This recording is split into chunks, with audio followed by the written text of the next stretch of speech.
Hello again, and welcome back to another episode of Jefferson's Salute to the Presidents. On this show, you'll see our tribute to our 10th president, John Tyler. Did you know Tyler was the only American president to die and be buried outside of the United States? Please kick back, grab a slice of Indian pudding pie, which became known as Tyler pudding pie during his time as president, and enjoy the show.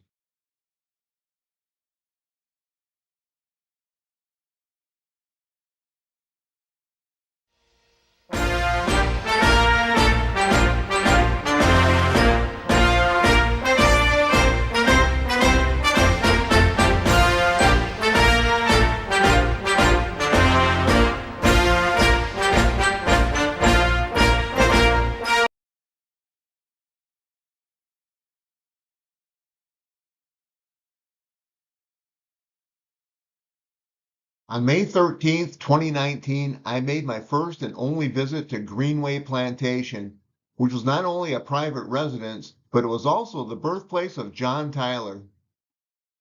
There was no doubt I needed to get closer to the house.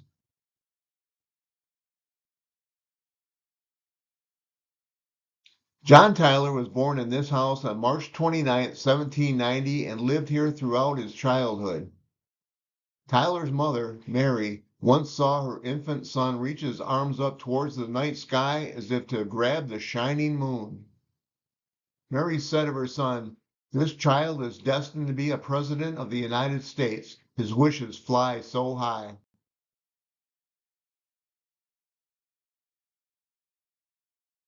As a young student, John Tyler led a classroom revolt against a cruel schoolmaster, William McMurdo. Motherless at age 7, Tyler was close to his father, who entertained him with lively fiddle music and great tales of the American Revolution. At age 12, Tyler enrolled in the prep division of the College of William and Mary in Williamsburg. He progressed to the college level and graduated in 1807.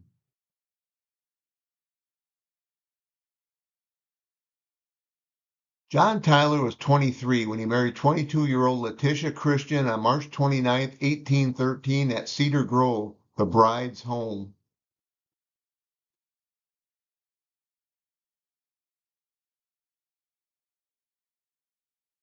In 1813, John and Letitia purchased Woodburn Plantation, where they lived until 1821.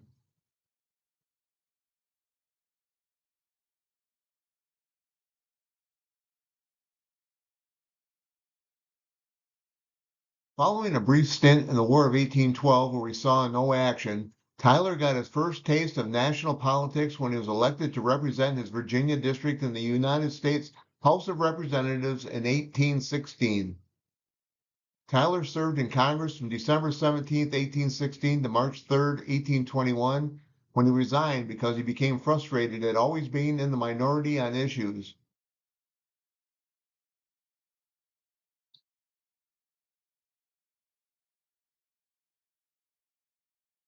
John Tyler returned to state politics when he was elected as a member of the Virginia House of Delegates in 1823.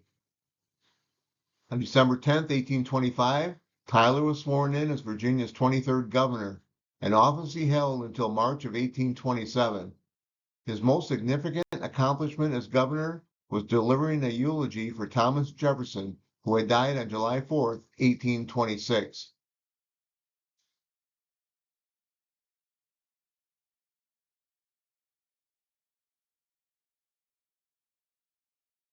Tyler resigned as governor on March 4, 1827, when he took his seat in the United States Senate. He remained in the Senate until February 29, 1836. During his time in the Senate, Tyler became dissatisfied with the Andrew Jackson Democrats, and by 1834, he became a member of the Whig Party. On March 3, 1835, with only hours remaining in the congressional session, the Whigs voted Tyler President pro tempore of the Senate as a symbolic gesture of approval. He is the only U.S. president to have held this office.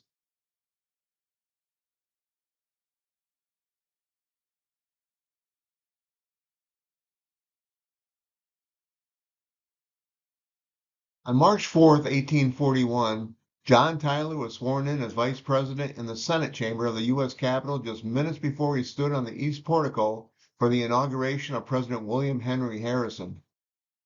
Throughout the entire month of March, Tyler was kept informed of President Harrison's deteriorating health.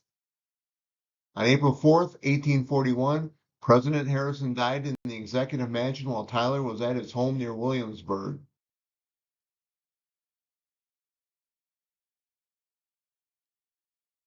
Vice President Tyler has received the news of President Harrison's death, April 5, 1841.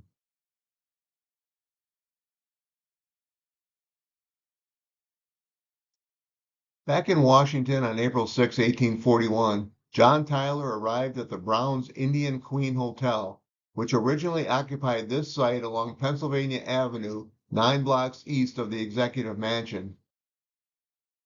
The original historic hotel had fallen on hard times and was demolished in 1935. In the afternoon of April 6, John Tyler recited the presidential oath of office in the lobby of the hotel. This was an unprecedented event as the Constitution was not totally clear of replacing a president upon death, and Congress decided Tyler would be Vice President Acting President. Tyler stood his ground. He told Congress he had already taken the oath of office and he headed for the Executive Mansion where he took over full presidential duties.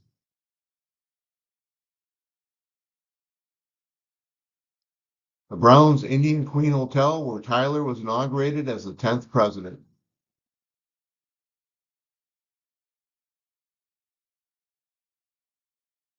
Once President Tyler moved into the Executive Mansion, Congress still contended he was acting president. And to add insult to injury, Tyler's opponents referred to him as his accidency.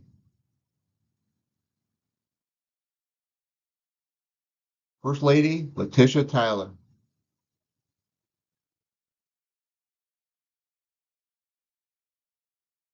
Tragedy struck within the walls of the Executive Mansion on September 10, 1842, when First Lady Letitia Tyler died from complications following a stroke. Mrs. Tyler was the first woman to die while serving as First Lady of the United States, and she remains the shortest lived of any American First Lady, dying at the age of 51.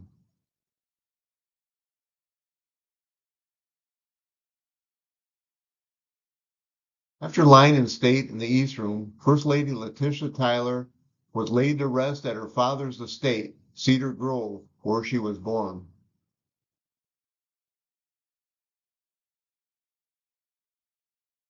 Acting First Lady Priscilla Cooper Tyler.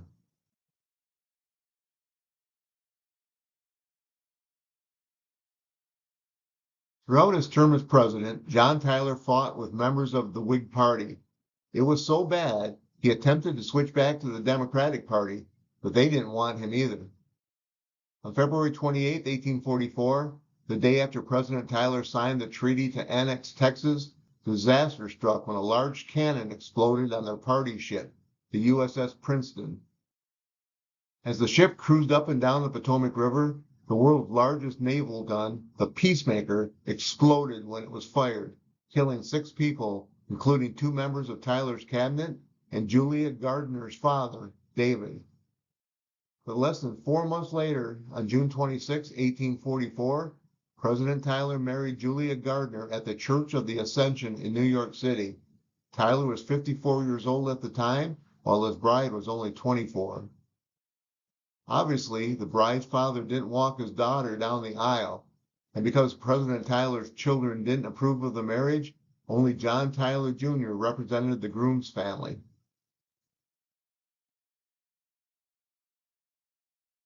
The USS Princeton explosion, February 28, 1844.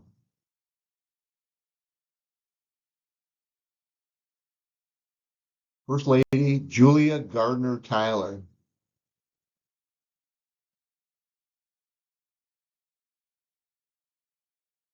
Man without a political party, President Tyler declined to make a third-party bid for election in his own right in 1844. On his final day in office, March 3, 1845, Tyler signed a bill which paved the way for the annexation of Texas. Also on that same day, Florida was admitted into the Union as our 27th state. On March 4th, 1845, when President Tyler left the executive mansion following the inauguration of James K. Polk, he retired to Sherwood Forest, his plantation near Charles City, Virginia.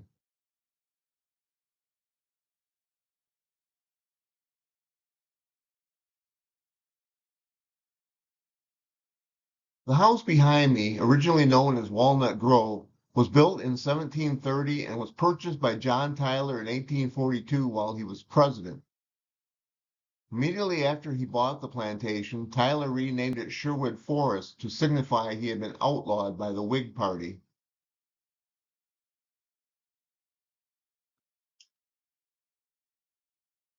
There were two dog statues on the porch, each weighed 500 pounds. During the Civil War, Union soldiers tried to steal the statues. The soldiers dragged them to the end of the driveway, but left the statues there because they were too heavy.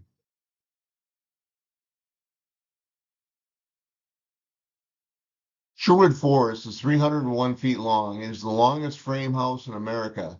This part of the home next to me was Tyler's law office, where he practiced law from 1845 until his death. The section between the law office and main house is called a hyphen. Tyler had the hyphen added so his guests could do the popular dance of the day called the Virginia Reel. Today, it's known as line dancing.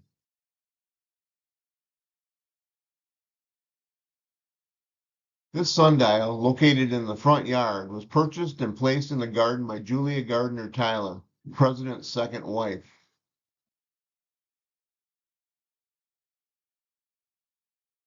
This toad-topped ornament was the only piece from the property to survive the Union's occupation of the grounds, except, of course, the two dog statues.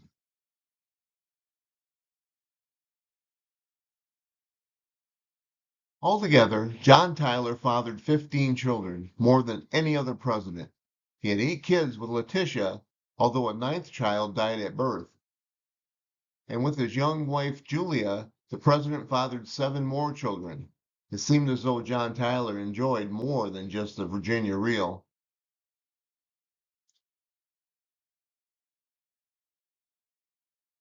Sherwood Forest has remained in the Tyler family since the president purchased the home in 1842. During my 2 visits in 2019 and 2021, the home was owned by Harrison Ruffin Tyler, the president's 93-year-old grandson.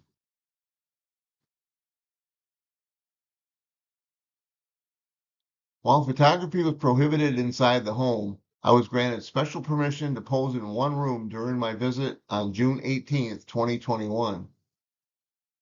Let's go through the doorway behind me and see the living room where I had the honor to pose for a photo or two.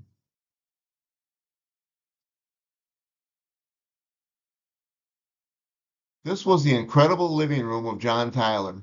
The footrest in front of the chair to my right was once owned by Thomas Jefferson.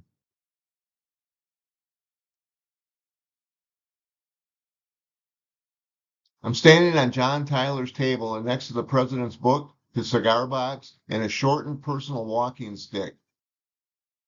Had the walking stick been any shorter, I could have used it.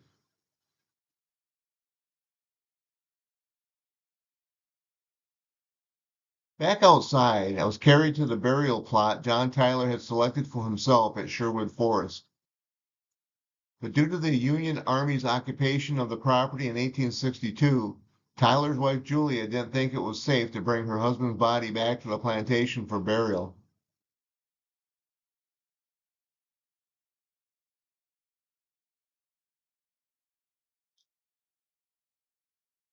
On August 1st, 1861, John Tyler was elected to the Provincial Confederate Congress, which was housed in the Virginia Capitol building. In November 1861, Tyler won election to the Confederate House of Representatives and he waited for the first session to begin, which was scheduled for February of 1862.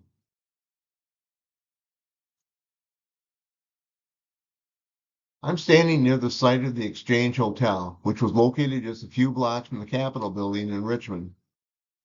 The Exchange Hotel was where the Tylers were staying while John awaited Congress to begin. On January 12, 1862, Tyler complained of the chills before he vomited and collapsed in the hotel's dining room. He was treated by doctors, but his health failed to improve. Julia decided to take him back to Sherwood Forest by the 18th, but the former president began to suffocate the night before. After doctors gave Tyler a sip of brandy, he said, "Doctor, I am going." When the physician said he hoped not, Tyler replied, "Perhaps it is best." Those were his last words. At 12:15 a.m. on January 18, 1862, the 71-year-old John Tyler took a last sip of brandy, smiled at his wife, and died quietly in his room at the Exchange Hotel.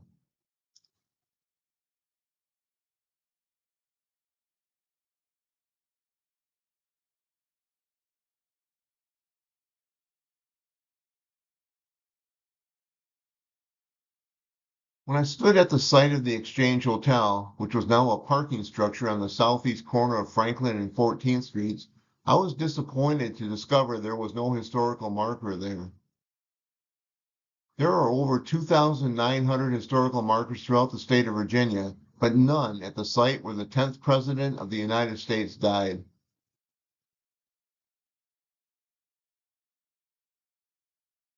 On Sunday, January 19, 1862, Tyler's body lay in state at the Confederate Congress, his open casket draped in the Confederate flag.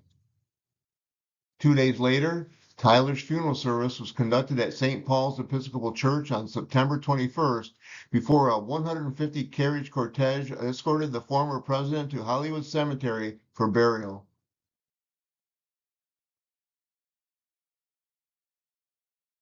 John Tyler was laid to rest on January 21st, 1862 in Richmond's Hollywood Cemetery, near the grave of President James Monroe, whose tomb can be seen behind me. Tyler's coffin was draped in the Confederate flag, and he was the only U.S. president laid to rest under a flag not of the United States.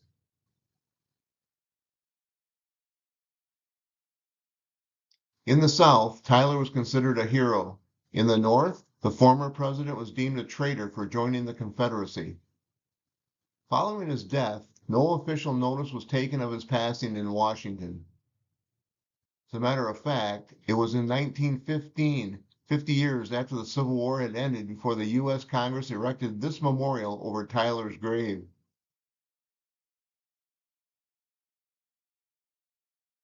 While staying at the Exchange Hotel during a visit to Richmond, Julia Gardner Tyler suffered a stroke and died on July 10, 1889 at the age of 69. Following her death, Julia was laid to rest alongside her husband at Hollywood Cemetery.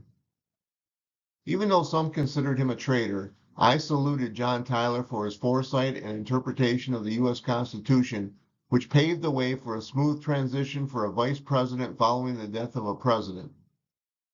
It wasn't until the passage of the 25th Amendment in 1967 that officially clarified presidential succession, which used the precedent set forth by John Tyler in 1841.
Jefferson and I hope you've enjoyed this show about our 10th president, John Tyler.